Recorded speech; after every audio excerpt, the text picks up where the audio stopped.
I'm Lauren Teresa, former trauma therapist and treatment center owner turned content creator and real estate investor.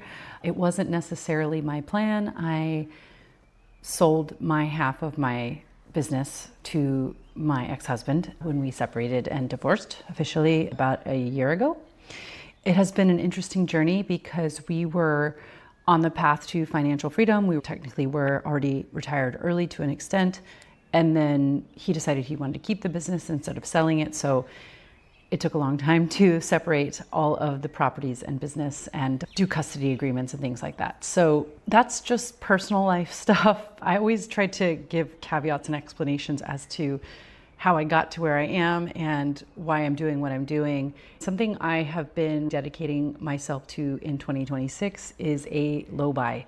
I decided not to do a no buy because the videos I've seen about no buys have been strict and easy to break, and I wanted it to be doable. But something I have discovered this halfway through the year is that it is extremely difficult for someone who regulates through shopping and through purchases and have sort of nickeled and dimed myself to death in many ways, or just spent too much on some BS. I finally realized even in January that I'm not stronger than any algorithm, whether it's YouTube or especially TikTok and Instagram.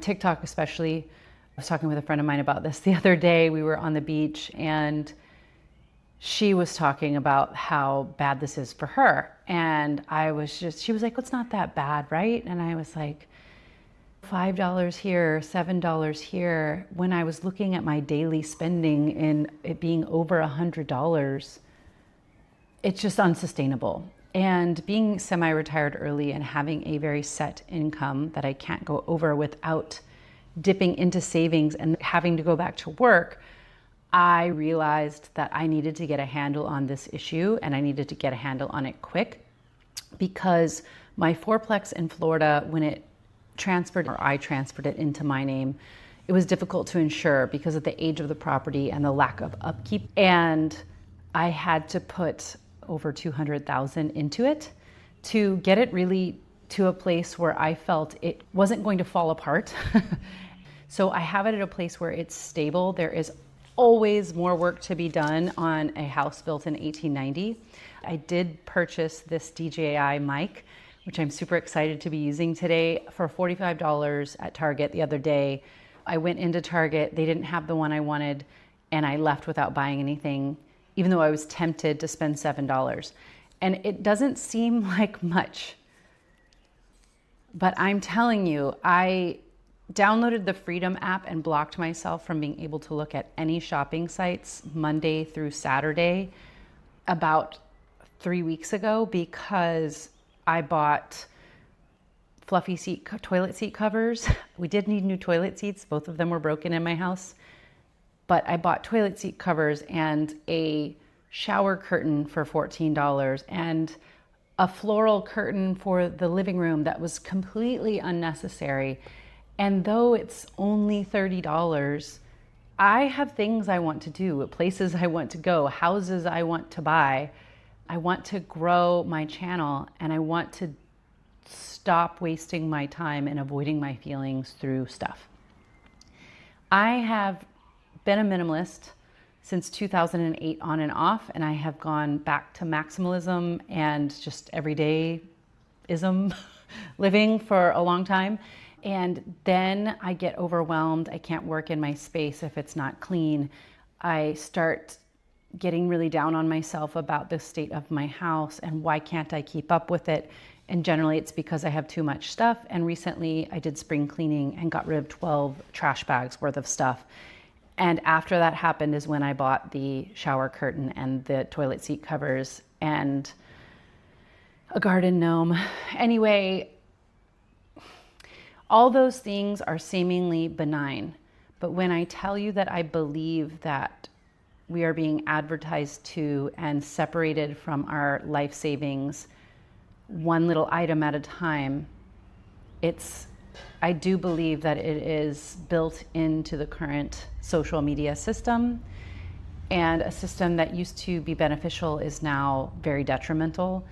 And with inflation and the cost of things going up, my dollar used to go a lot further than it does now. All of these things are facts. I'm not just making this up. I wish I could throw up some statistics or something, but if you watch any of A Diary of a CEO or any of related content to this, you'll find all the statistics you need to back those claims. And lifestyle creep for me was being consumed with the thought of the next thing and the dopamine hit and the hedonic treadmill and wanting one more little thing to treat myself. And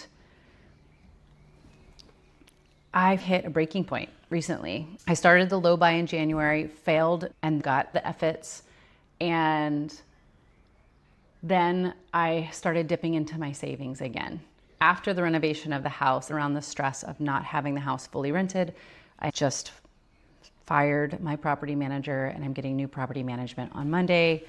And I am frustrated because I was burying my head in the sand. When it comes to big adult things, I have abdicated responsibility to others for a long time. And when I was in a marriage, I know that these are my character defects that I would like to work on, and am working on becoming fully self-supporting in all areas of my life. I do have a partner, and tomorrow is our 3-year anniversary. We had a beautiful, wonderful free trip. We went hiking and paddling out to a little island and had just the best day. So anyway, I did spend $100 on party decorations and gifts for my 7-year-old's birthday, which is in August. She and I FaceTimed yesterday. She's at her dad's house and she told me all the things she wanted. Originally, the cart had $140 worth in it, and I was able to cut it down to $100 because I'm, of course, want to cater to a 7-year-old and I want to give her the party of her dreams. At the same time, this household is on a strict budget, and I have allowed myself to spend around $250 to $300 on her birthday, considering that's what I spent on her sister's birthday. And this year, I'm going to be keeping and preserving as many of the decorations as possible. In the past, I've decluttered things and I have plenty of storage here, and I would like to have a place for that. So if you're a parent on this journey, I feel your pain. It is not simple, especially I've felt a lot of comparison lately to the other household that I think is natural to an extent.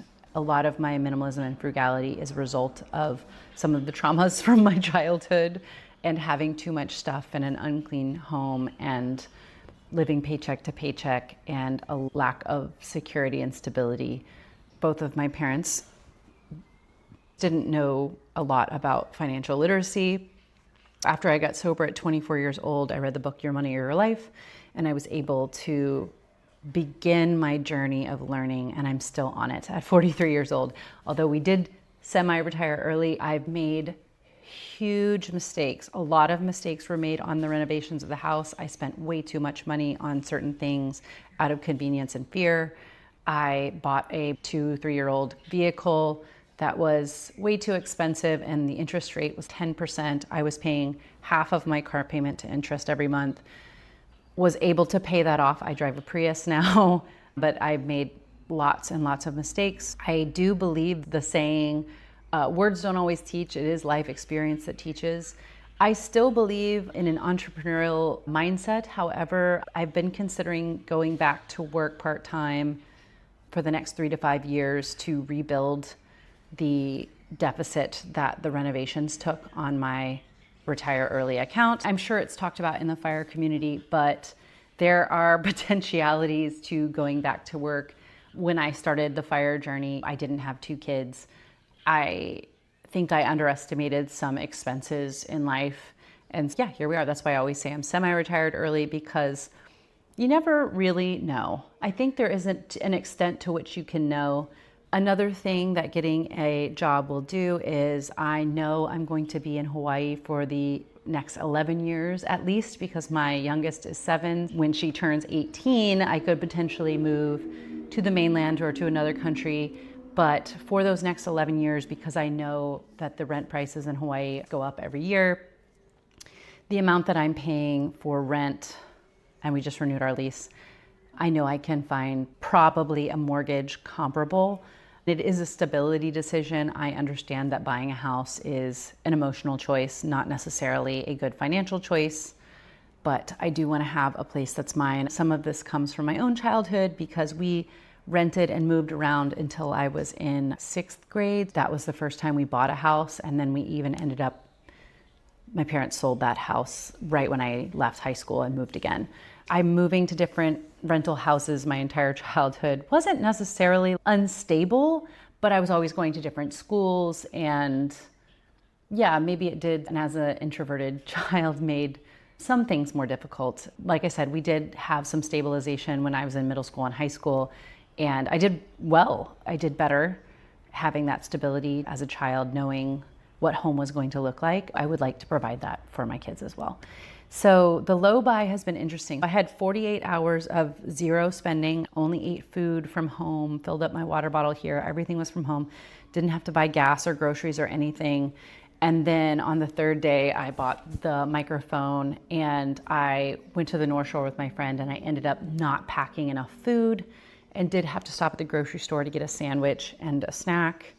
It was to the tune of about $30, so I ended up investing that amount into my Robinhood account, and I bought an ETF, a very stable ETF, and yeah, that's not necessarily a rule of my low buy, and I know that for me, something that has helped when I'm struggling not to buy and I need a dopamine hit, contributing $10 to $15 to my Robinhood account, $5, $3, any of those things to my future self and finances does alleviate that. Cleaning my house alleviates it. My desk is an absolute mess because I have been figuring out my new microphone. I am hopeful. I have been using Descript as an AI video editor. I'm not sponsored by them. I would love to be sponsored by them. Their software, I do really love it. I think it's an amazing program. I'm sure there are other ones out there, but I learned this one. I wish they had one for a mobile app. I think there's something called Descript on the App Store, but it's not the same one. Descript, if you're out there, please consider sponsoring me. I'm at 730 subscribers. I've been considering going back to work, but I would love to monetize on YouTube. I am monetized on TikTok, and I post all of these over there. But when I got off short form media and I could read a book finally again and concentrate on being creative and have really dedicated my life more to being a creator instead of a consumer, they're not hitting as hard on TikTok anymore. I do still get offers to be brand sponsored and sell things on TikTok. I've applied for a few that I believe in. I did turn down an aloe yoga brand deal where they would send me free clothes to promote their brand, but as a minimalist and as someone who's very frugal, I didn't feel like that was in alignment with my message. But I regret it sometimes. The materialist in me regrets getting free clothing. And I do that brand, although I do think they've gone a little downhill. So this is a vlog of my life currently, and this channel has turned into that. I don't know much about cameras, and I tried to do some cinematic storytelling type videos that just never, a few people liked them, and I thought they were comforting and calming. However, I'm just not there yet. I do have the desire to go back to, there's a short film program here at the community college. I would love to take that for storytelling, editing, and cinematography knowledge. If you like this kind of content or feel like you get something out of having some accountability or frugality or minimalism or retire early content in your life, please feel free to like and subscribe. You don't have to. I would love to hear your thoughts on what you're doing these days to combat the inflation. And I think a lot of us are taking a step back from a lot of comforts we had gotten used to. I know I have. I used to get a massage every other week. I might get one a month now. I go to a school and there's an intern there who's really sweet, and I like going to her, but I go maybe once a month, maybe every other month at this point. I don't get my nails done. I used to buy press-ons. I've dedicated myself to not biting my nails. I keep them really short so my OCD doesn't kick in.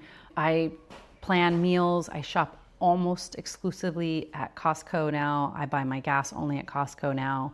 Like I said, I got a Prius. I have an air fryer that I use instead of the oven because it uses less electricity. I've changed out all the bulbs to LED, and I'm considering getting a deep freeze to capitalize on sales, but we haven't done that yet. And I would have to go on Facebook Marketplace, which always scares me. Lately, what's come up for me is optimizing my property in Florida, getting the right property management in there.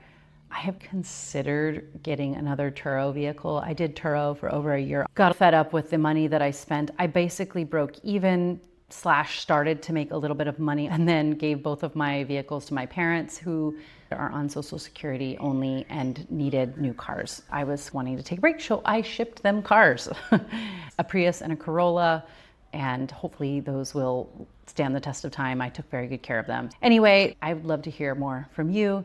Liking and subscribing would help me push the algorithm for a new channel, and I am trying to grow and monetize someday in the near future, but I will continue to make videos regardless. So have a blessed weekend and day, and thank you for being here.